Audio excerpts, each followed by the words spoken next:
Sveiki visi, šiandien pakalbėsim šiek tiek apie veido kontūravimą. Kaip žinote, veido kontūravimas yra kaip nechirurginė operacija, kurios metu galime pakeisti visiškai savo veido bruožus. Arba kaip tik kontūruojant veidą galim išryškinti jo formas, pabrėžti privalumus.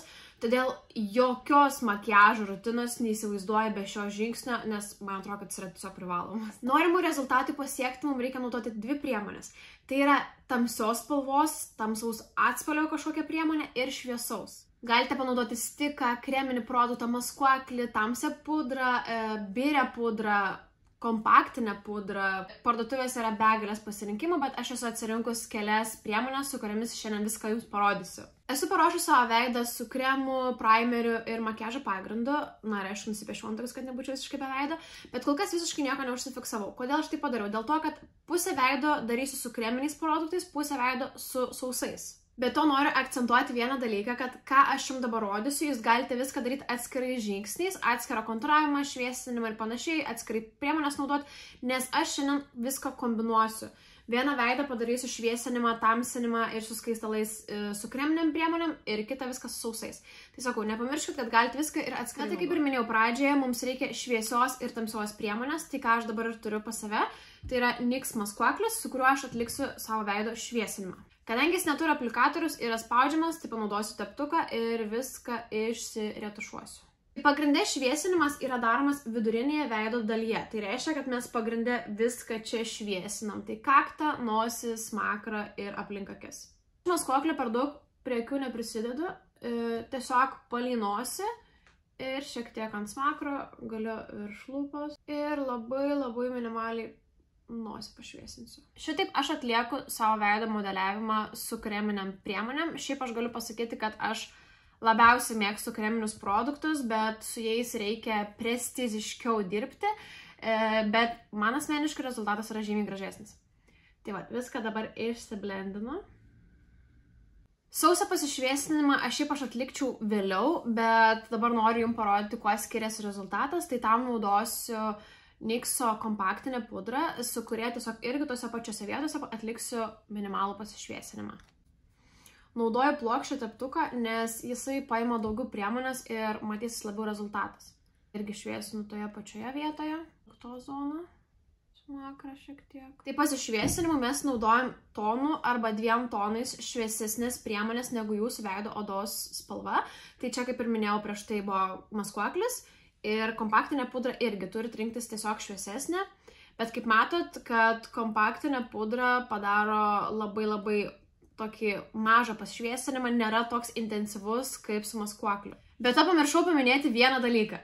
Labai svarbu iš tikro, kadangi vieną pusę darau su sausom priemonėm, kitą darau su kreminiam, tai ta veido zona, kur yra daroma su kreminiam, aš ir palikau kreminę pudrą, neužfiksavau su bire ir kompaktinėm pudrom, kad jeigu darau kreminį produktą, tai darau viską ant kreminių produktų, kol yra šlapia. Žodžiu, šlapi produktai ant šlapių dedasi, o kur dedu sausas priemonės, viską užfiksavau su bire pudra. Nes tiesiog, jeigu dėsit sausą bronzerį ant kreminio makiažo pagrindo, kuris yra neužfiksuotas, jums gali išeiti plėmais ir tiesiog gražiai nesisklaidys. Tai būtinai, jeigu imat sausas priemonės, dedat viską ant sauso veido, užfiksuoto. Jeigu dedat kreminius produktus, darom dar ant šlapio, neužfiksuoto veido. Tai būtinai padarykit šitą žingsnį, nes pamiršau paminėti pradžioje. Pačiam veido kontūravimui naudosiu NYXo stiką. Šiaip labai fainas, nes jisai yra labai lengvai besisklaidantis ir iš tikro jį tikrai galiu rekomenduoti bet kurioms, kurios nemoka dirbti su kreminiais produktais, tai su šito tikrai mokėsit. Ir dar noriu atkreipti dėmesį tokį dalyką, kad pavyzdžiui šitoje pakuotėje yra parodyta, kaip galite kontūruoti. Tai niekada neišmeskite dėžučių, pasižiūrėkit, kas juose yra pavaizduota. Tai aš šįkart pasirinkau tamsesnį atspalvį, nes esu šiuo metu įdavęs. Jis yra 2 spalvų, tai yra tamsus ir yra šviesi pusė. Bet šįkart mes naudosim tik tais tamsėje, nes šviesioji yra kaip highlighteris su spindinčiom dalelėmis. Bet šiandien parodysiu tiesiog jums kontūravimą. Tai aš tiesiog kartais imu nuo stiko su šepetėliu, paimu priemonės ir gražiai kontūruojuosi. Jeigu tingi tai daryti, tiesiog išsibraižykit visas linijas, būkit kaip indėnės ir išsisklaidykit. Pasiėmu šitą kreminį stiką su teptuku. Aš mėgstu naudoti mažesnius teptukus, nes man jie tiesiog prestižiškiau viską padaro, gražiau, neužsimuržinu per visą veidą. Tai aš irgi jums rekomenduočiau šiaip imti mažesnius teptukus, nes su jais man asmeniškai yra patogiau dirbti. Tai va, imu priemonę ir aišku, jeigu simsit su teptuku ir mažesniu, niekada nepadaugysit per daug priemonių, viskas atrodys tikrai gražiau, žinot, kaip sakoma, mažiau yra daugiau. Tai ir modeliuoja savo skruostikulius. Nepamirškit tokio dalyko, kad dabar yra trendina kontūravimas, modeliavimas, kai viskas eina į viršų, tai būtinai nenuleiskit savo skruostikulio, viską kelkit aukštyn. Ir aš sakau, aš mėgstu dirbti kuo švelniau, tada matosi natūraliau efektas ir neužsitamsinat.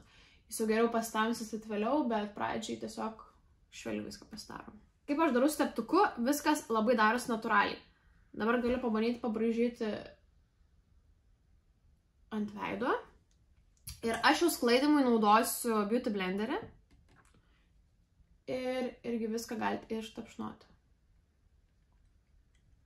Tai tose vietose, kur dėjau ant veido tiesiai, iškart matosi viskas ryškėja. Tai čia jau priklauso, sakau, kokio jūs pačios efekto norite. Ir minėjau pradžioje, kad šviesinimą mes pagrindinę atliekame vidurinėje veido dalyje, o jeigu norim atlikti tamsinimą, jis dažniausiai atliekamas yra išorinėje ir aplinkui veidą.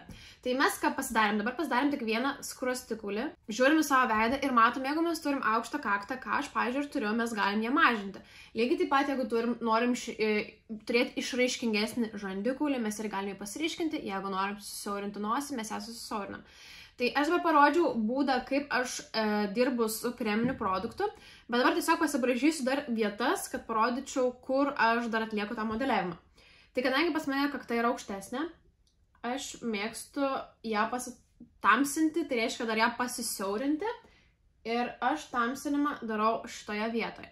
Tai mes pasidarėm tamsinimą čionai, pasidarėm čionai, jeigu norit išraiškingesnį žandikulį, mes galim dar ir jį pasitamsinti.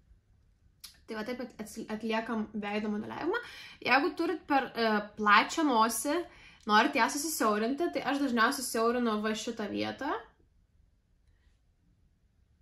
Ir jeigu yra šita vieta plati, mes galim irgi lygiai taip pat ją pasiaurinti. Tik su nosim iškart noriu pasakyti, kad labai atsargiai, nes nosį labai galim susigadinti ir pasidaryti labai savo plastinę operaciją. Negražią. Tai su jie iš tikrųjų reikėtų labai atsargiai dirbti, reikėtų kuo mažiau priemonės naudoti arba iš vis naudoti labai plonus teptukus. Bet sakau, ir neužtamsinti. Lygiai taip pat, jeigu mes turim smakrą per ilgą, mes galim jį pamažinti ir mes darom tamsinimą ant smakro. Tai va, šitai viskas yra atliekama, jūs galite naudoti bet kokiai veido formai. Tai dabar viską išsipaišiau ir bandysiu dabar išsisklaidyti. Sklaidimui naudoju arba teptukus, arba kempinėlę, bet aš kadangi viską išsipaišiau ant veido, tai man viską yra patogiau sklaidyti su drėgna kempinėlė.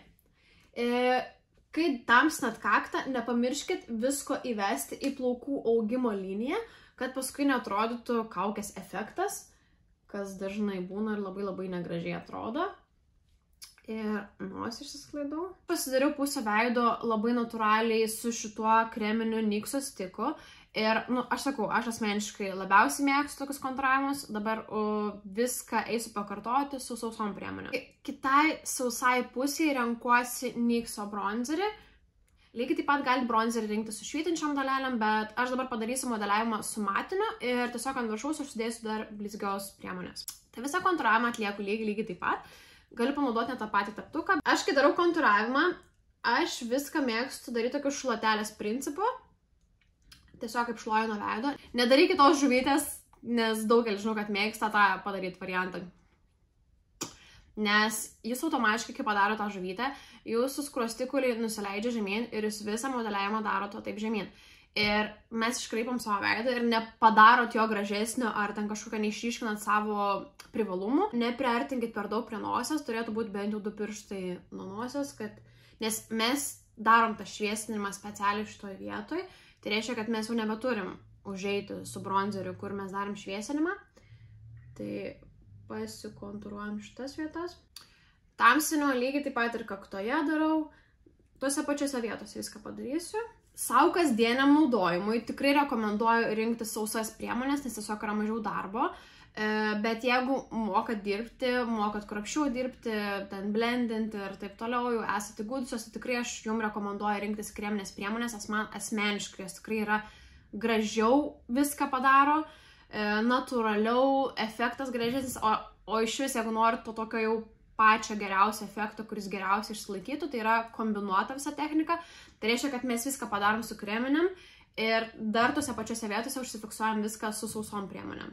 Kaktą, smakrą, žandikaulį ir šiek tiek perinu per nosį. Sakau, nosiai reikia labai plonų teptukų, arba aš tą savo mažą teptuką suspaudžiu taip, kad šereliai būtų iš vis siauri ir tiesiog taip pasiaurinu nosį. Tai tamses ir šviesias priemonės panaudojau, dabar eikime prie skaistalų, tai lygiai taip pat imu kreminius ir imsiu sausus. Aš naudosiu NYXo tą patį stiką, bet šį kartą yra skaistalai, jis irgi yra iš dviejų galų. Viena pusė yra blizgi, kita yra labiau matinė, tai šiaip man žinokit irgi labai patiko šitas stikas, irgi labai gerai blendinasi ir panašiai. Tai aš manau, kad aš rinksiuos gal matinę spalvą šį kartą. Naudosiu vėl mažą teptuką, nes tiesiog man patinka ir man yra patogiau. Lygiai taip pat galite vėl braižytis ant veido, jeigu jums yra patogu, arba kaip aš naudoju su teptuku, tiesiog save taip apsaugosit. Tai aš imu priemonę su teptuku. Be to, dar, pavyzdžiui, kreminiams skaistalams galite rinktis ir lūpdažius, matiniai lūpdažiai irgi žiauriai tam tinka. Gerai, pasiėmu priemonę su teptuku. Skaistalus aš dedu toje pačioje kontūravimo vietoje, tik šiek tiek aukščiau. Seniau būdavo mada daryti to žandukus, bet mes, kadangi nenorim būti kaip matrioškos, tai mes darom tiesiog tą patį kontūravimą. Tai lygiai taip pat, jeigu norit gaivaus makiažo, jūs galite nenaudoti rudų kontūrų, jūs galite tiesiog visą kontūravimą padaryti su skaistalais. Aš čia dedu ir skaistalu tik aišku mėgstu nepadauginti, nes paskui labai rožinis veidas su juo atrodo. Tai net paimus teptuku, bet įtapšnojus su kempinėlė, kad iš vis kuo natūraliau tie skaistalai ant veido atrodytų. Nežinau, aš visą laiką jas naudoju, man jie labai patinka, vasaros metu ypač, nes veidas atrodo žymiai skaisčiau, netoks apsunkytas, apkrautas. Nu, ta prasme, visiškai vasaros makiažas, tai aš tikrai irgi rekomenduoju, kieno veidas nėra linkęs į max raudonumą. Tikrai įsigykit, turėkit pas save ir labai natūraliai gražiai veidą galite sukontūruoti. Tai va, pasidariau irgi skruostikaulį šitoje vietoje, kaip rodžiau, net šiek tiek užkeliant į viršų, galima pereiti ir minimaliai per kaktą, bet sakau jau labai minimaliai, nenoriu aš užraudoninti veido, viską gerai išsklaidau. Tai pasidariau šitą pusę su kreminiais produktais, tai mes panaudojam maskuoklį, kreminį kontūravimo stiką ir kreminius skaistalus. Tai va, viskas kaip natūraliai gražiai atrodo ir dabar einame prie kitos pusės ir panaudosim sausus. Sausus skaistalus naudosiu iš Catrice, šitie šiaip man žiauriai patinka, bet jie yra tokie ganėtinai intensyvus, tai jų labai nepadauginkit, labai imkit mažai jų. Tai irgi naudosiu tokį mažesnį teptuką, tiesiog gal šitas nemažesnis, tiesiog plokštesnis. Tai paimu priemonės, aš labai mėgstu nepadauginti, tai visą laiką nupurtų perteklį, kad nebūtų dideli plėmai ant veido ir lygiai tose pačiose vietose dedu skaistalus. Per kaktą, per skruostikulius ir per smakrą.